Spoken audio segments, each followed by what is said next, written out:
So hello again, and today I'll be discussing hydrocarbons, an entire organic actually.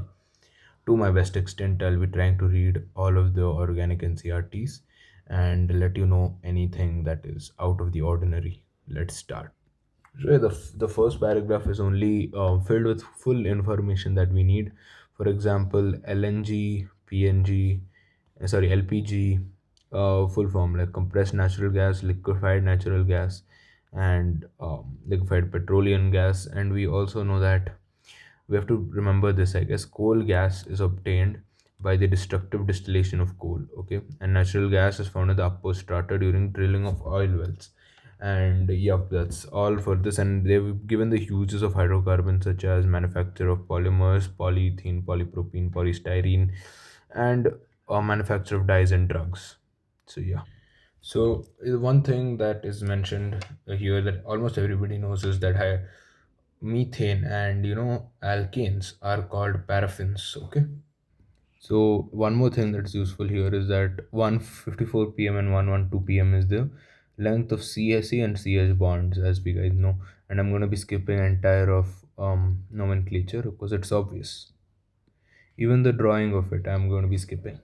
So everybody knows what is hydrogenation, and it is cis addition, right? So and they have given that platinum and palladium catalyze the reaction at room temperature. But for nickel, you need 300 degrees Celsius, and that everybody knows. Then we have preparation from alkyl halide. Alkyl halide means this reaction that almost I think everybody would have known this reaction. Basically, it will just replace the Cl with H as given in the mixture H2. So it is just substitution, normal reactions. So yeah. Then we have Wirtz reaction, that is dry ether and Na dry ether, and it's for preparing even number, okay, even number of carbons. They have specifically mentioned this actually. Here you have soda lime decarboxylation, which is a very common reaction, and I'm pretty sure everybody will be knowing this. So yeah, make sure that you are knowing the anode and cathode path. See, at anode, basically it's an acetate ion, okay, acetate ion, and forms acetate free radical, okay, free radical. Then it forms a methyl free radical because CO2 over here it just leaves, and then this methyl free radical, actually they haven't drawn it here. Methyl free radical combines and form a ethine, so it forms even number. So first it doesn't directly form the methyl free radical. It forms the acetate free radical, and that is something that many people tend to miss. So please go through it. And one more thing is that NCRT is asking rhetorical questions over here. Stupid. So yeah, here I have said that alkanes, okay, these are alkanes. Alkanes from C1 to C4 are gases, C5 to C17 are liquids, and 18 plus, okay, 18 plus are solids. So that is something that we all tend to miss. So they've also said that grease, okay, grease is a mixture of higher alkanes and it's hydrophobic in nature because it's non-polar. That is something that we can generally miss. So yeah, here they have talked a lot about boiling point, but they have not talked about melting point. In melting point of alkanes, there is a effect known as alternation effect.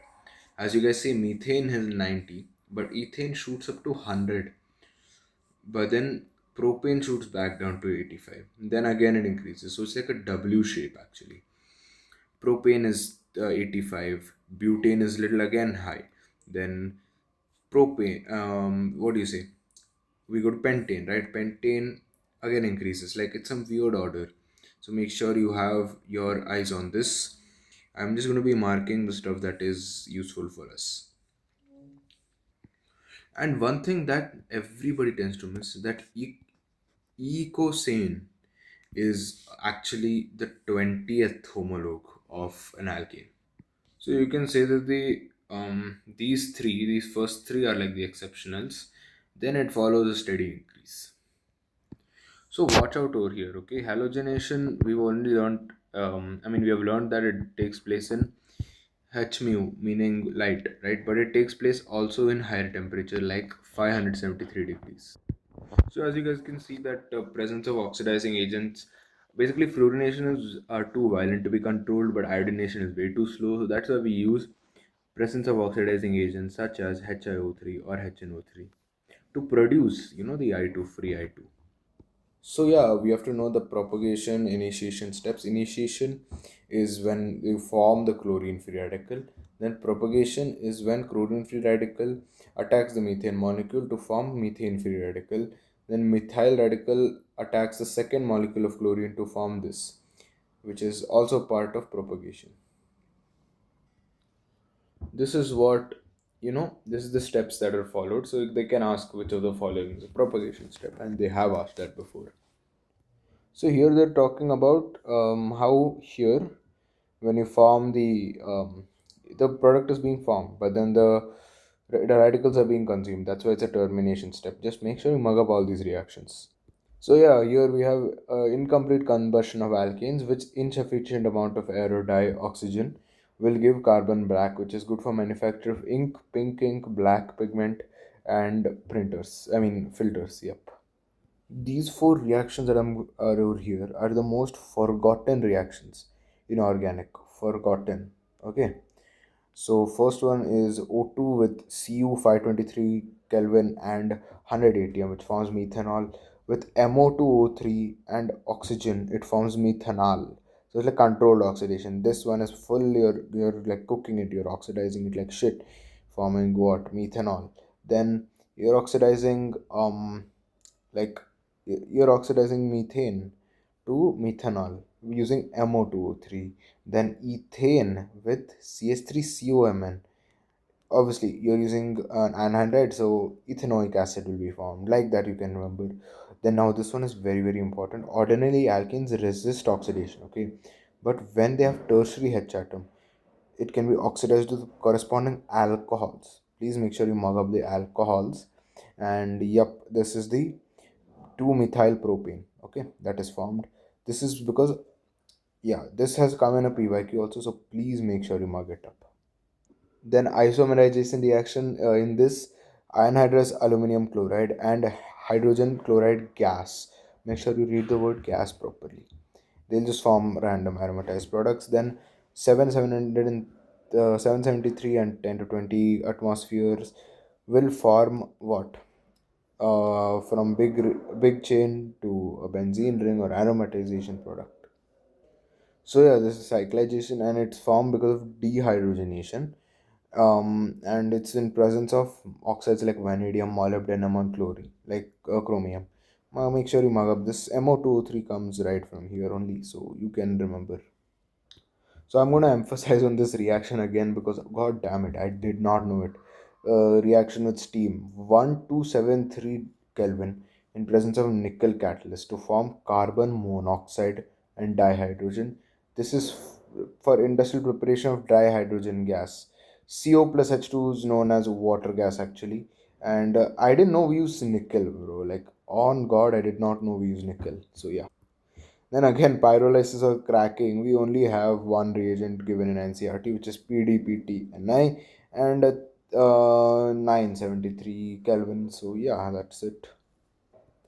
Confirmations, you have absolutely nothing. It's very, very logical. So I'm going to be skipping staggered eclipsed. Everyone knows staggered eclipsed skew. And Newman projections, you know how to convert them. You know what is dihedral angle. You know what is angle of torsion or rotation.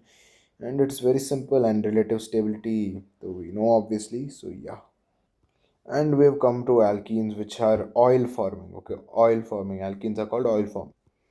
Then you have preparation of from alkynes, which is pelletized charcoal, deactivated with poisonous catalysts like catalyst poisonous like sulfur compounds or quinoline. Guys, remember quinoline. Okay, quinoline. I'll give you the structure. As you guys can see, this is the quinoline structure that I've drawn. It's very small, I know, but yeah, it does the work. So please make sure you mark up what is quinoline. And partially deactivated pelletized charcoal is also known as Lindlar catalyst. So please mark that.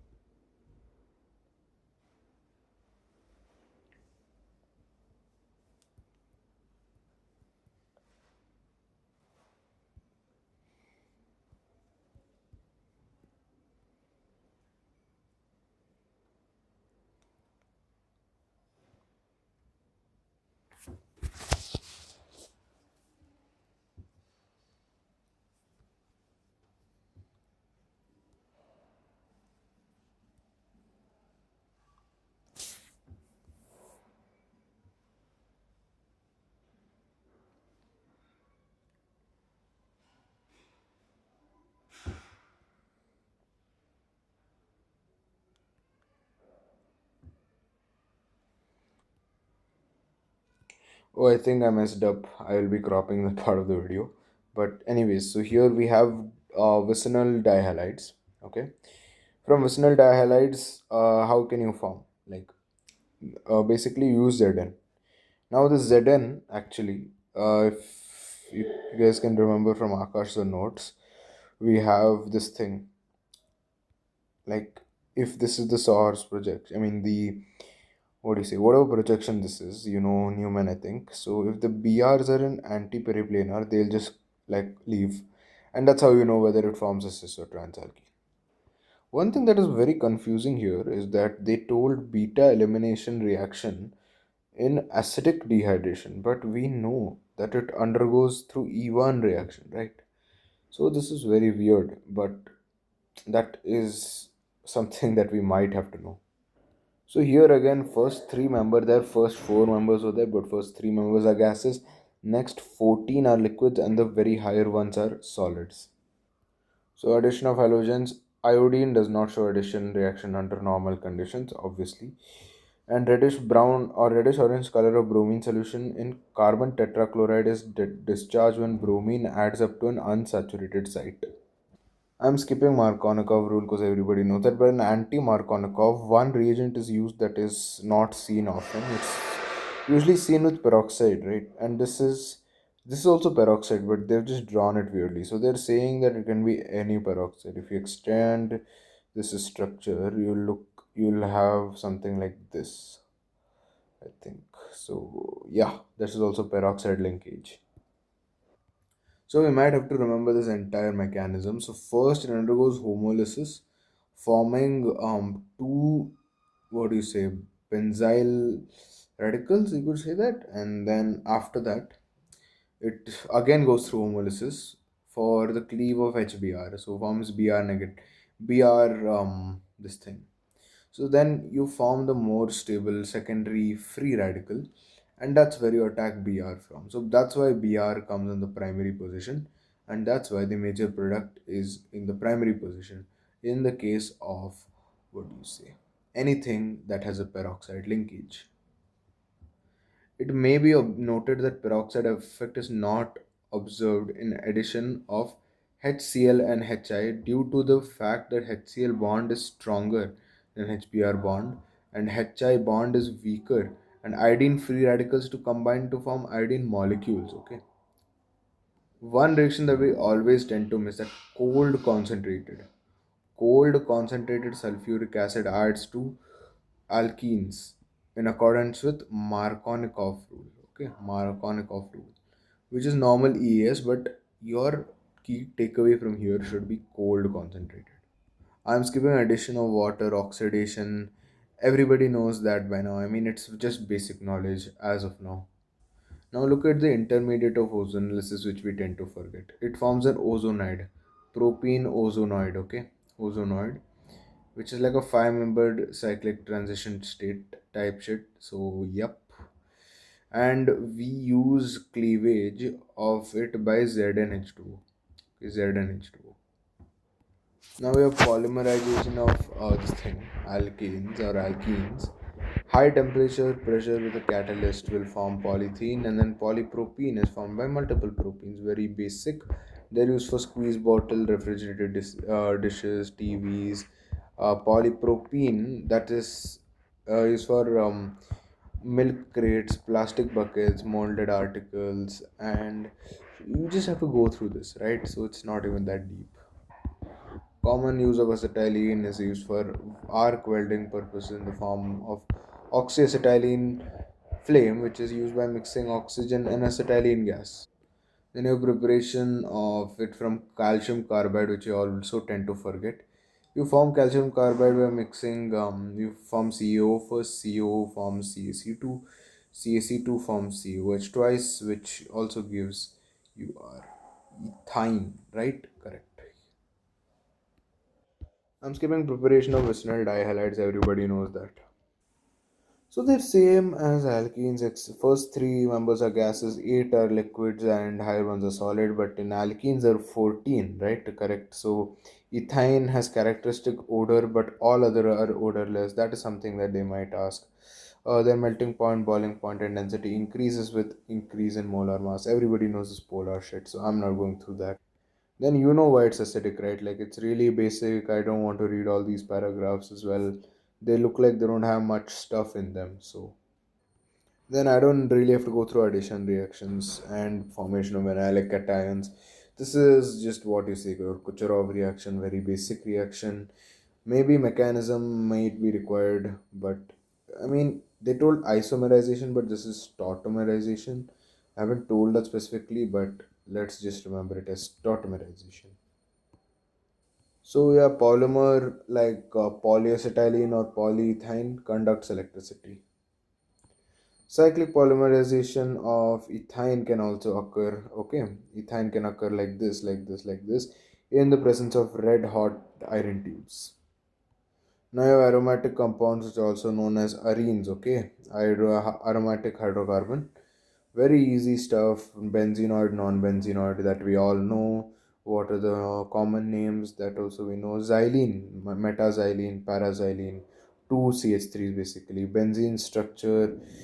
Yeah, so yeah, we have the Kekulé structure, which is this one, which is not the resonating structure, right?